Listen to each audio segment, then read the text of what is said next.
Selamat berjumpa para siswa. Hari ini kita bertemu lagi di mata pelajaran dasar-dasar elektronika kelas 10 SMK Teknik Audio Video. Bersama saya Muhammad Joni Solihin SPD.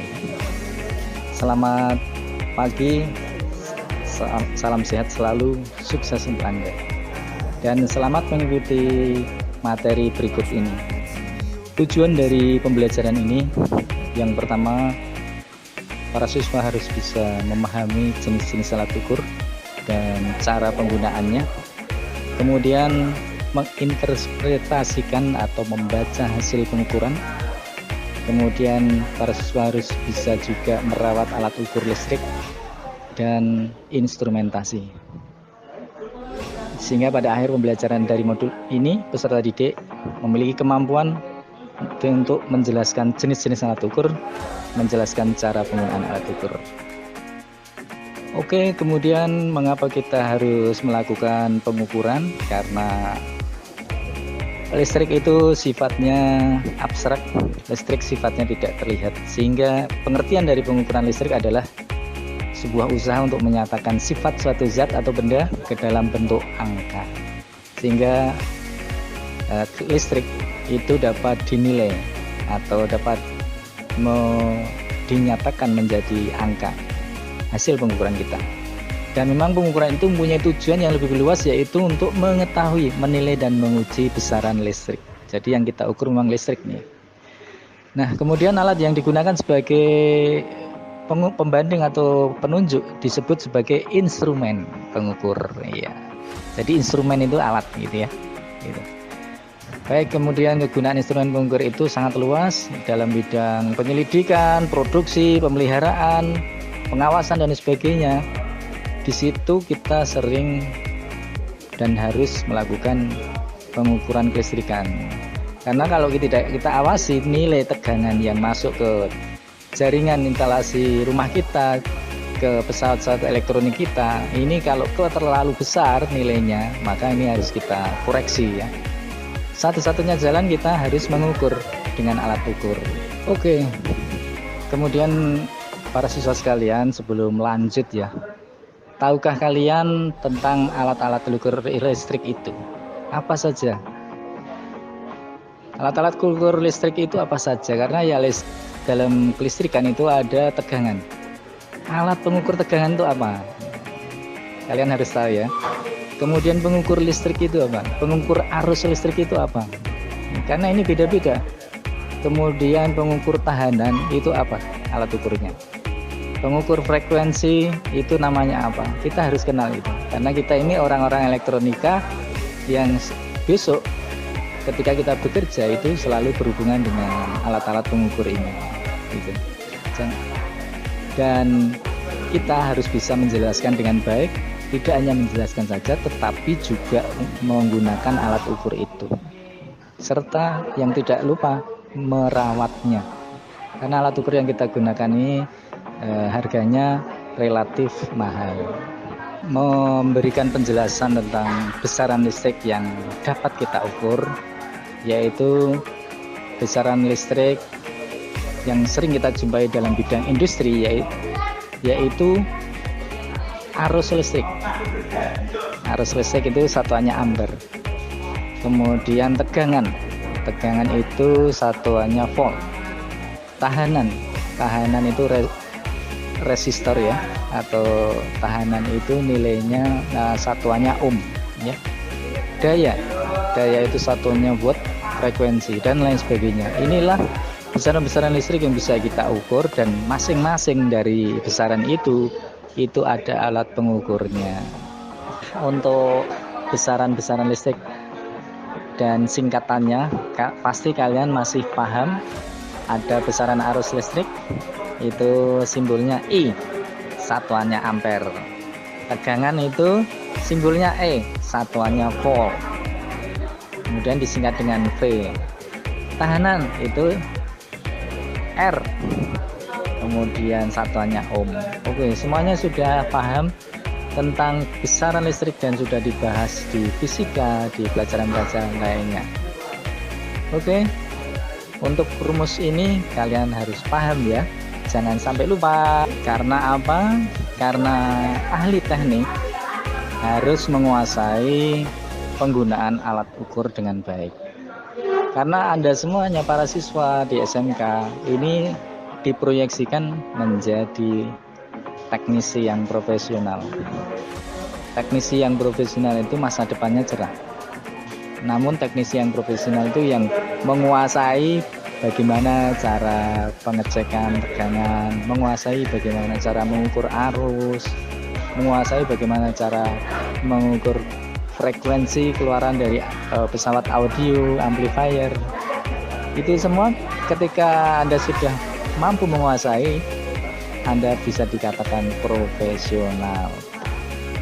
Baiklah, kemudian kita masuk pada pengukuran tegangan. Seperti yang Anda lihat, gambar pengukur tahanan tuh seperti yang ada di sebelah tengah itu, ada tanda V dan ada jarumnya, kemudian ada angka-angkanya. Itu adalah alat pengukur tegangan khusus tegangan. Ini hanya digunakan khusus tegangan. Kemudian alatnya disebut sebagai voltmeter. Kemudian metode pengukurannya, sambungannya voltmeter itu disambung secara paralel terhadap beban. Gambar paralel terhadap beban otomatis paralel terhadap sumber tegangan. Sehingga di situ voltmeter praktis berfungsi sebagai pengukur tegangan kerja.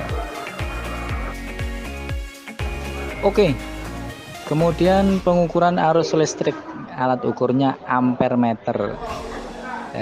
Kecil mungil seperti yang Anda lihat di sebelah kanan tulisan, bahwa pengukur ini berfungsi untuk mengukur nilai arus pada sebuah rangkaian kelistrikan. Jangan lupa alatnya disebut ampermeter. Sesuai satuannya, arus itu satuannya ampere, sehingga alat ukurnya bernama ampermeter. Kemudian metode pengukurannya secara seri terhadap jaringan seperti yang terlihat pada gambar di bawahnya. Di sana ada batu baterai, kemudian arus mengalir sesuai anak panah, kemudian menuju ke alat ukur itu dan disari dengan lampu. Lampu itulah sebagai beban. Baiklah, inilah yang disebut sebagai sambungan seri. Seperti yang kalian tahu bahwa listrik itu dinamis. Listrik itu selalu bergerak, mengalir dari satu titik ke titik yang lain. Seperti gambar yang Anda lihat, perjalanan arus itu mengalir dari kutub positif menuju ke beban lampu. Di situ ada lampu. Lampu itu bisa diperankan lampu si beban tadi, atau beban-beban yang lain yang membutuhkan listrik, itu semuanya beban listrik. Ya.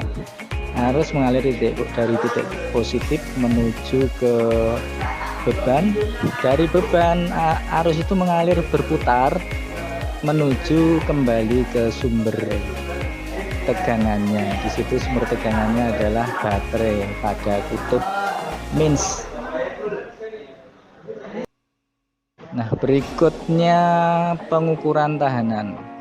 Mengukur tahanan itu adalah mengukur kemampuan hambatan dari sebuah resistor pada rangkaian kelistrikan. Karena ada resistor yang gelangnya masih bagus kelihatannya, tapi karakteristiknya sudah menurun nilainya. Maka kita buktikan dengan mengukur dengan menggunakan ohmmeter. Masih kan cocok sesuai gelang resistornya, masihkah cocok nilainya? Itu kita bisa membuktikan dengan ohmmeter. Cara mengukurnya paralel, seperti yang Anda lihat gambarnya ada di paling bawah. Yuk, seperti yang Anda lihat pada gambar slide 12, ini gambar multimeter analog.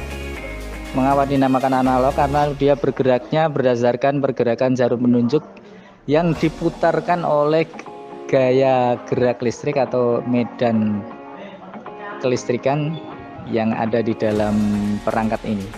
Inilah multimeter analog. Nah, seperti Anda lihat di situ ada ring pengukuran untuk DC. Seperti sebelah kiri yang putih, kemudian sebelah kanan yang merah ini ring pengukuran tegangan untuk AC. Untuk AC. Kemudian juga ada ohmmeter yang hijau di bawah, ada ohmmeter. Kita tinggal memilih apa yang kita ukur, kita tinggal memutar selektornya ke arah yang kita kehendaki. Oke, seperti itu. Dan jangan lupa batas ukurnya juga dipertimbangkan. Kalau yang diukur 220 volt, maka batas ukurnya harus 250 volt.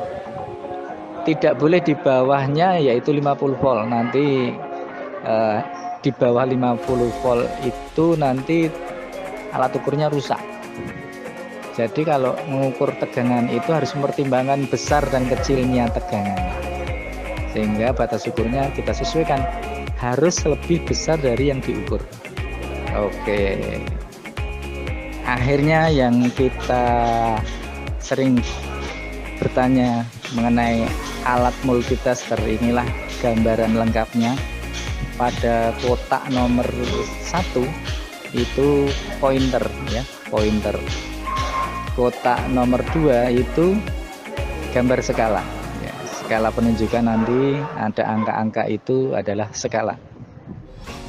Kemudian kotak nomor 3 itu pengaturan posisi jarum. Jadi jarum penunjuk pada alat ini mungkin tidak pas pada posisi 0, itu bisa diatur pada pengatur posisi jarum.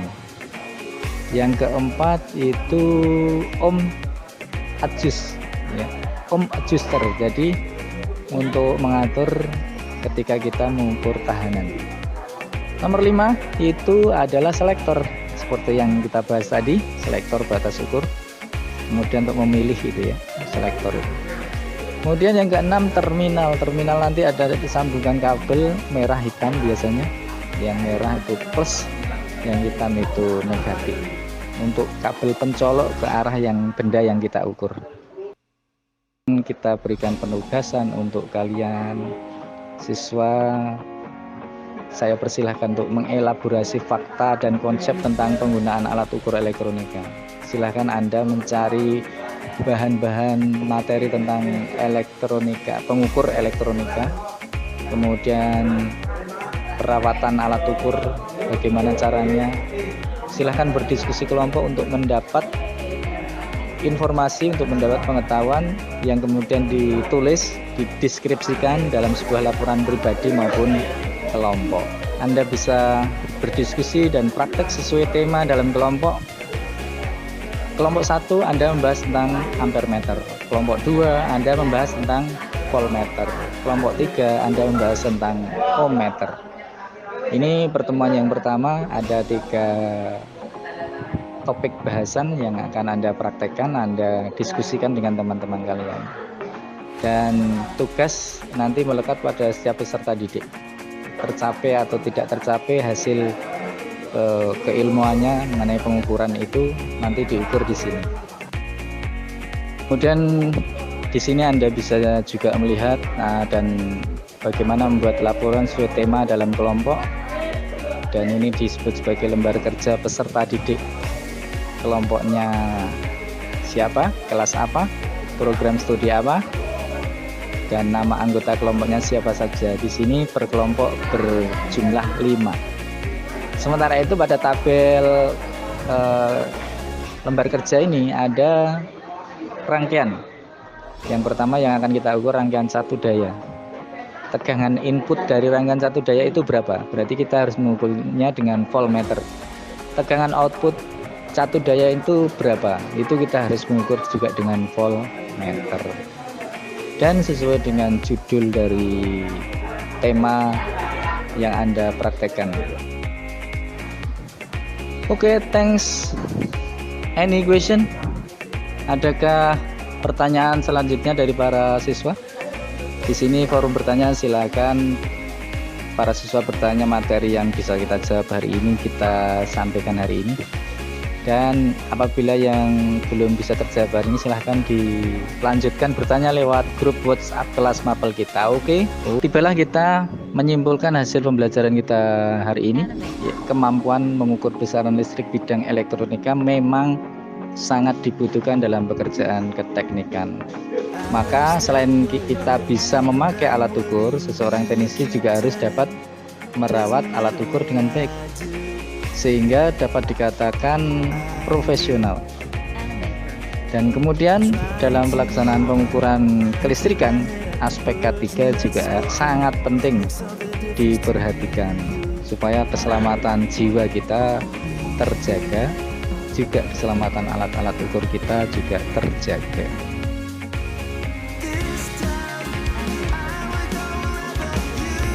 Terima kasih atas perhatiannya untuk pertemuan kali ini. Insya Allah kita akan bertemu pada materi berikutnya dan kita akan memperluas kemampuan pengukuran kelistrikan. Masih ada agenda kita untuk pengukuran frekuensi, pengukuran daya listrik, dan pengukuran komponen-komponen elektronika. Tetap semangat, SMK 3 Jaya, SMK 3 Wonosari selalu di hati, berprestasi luar biasa. Sampai jumpa.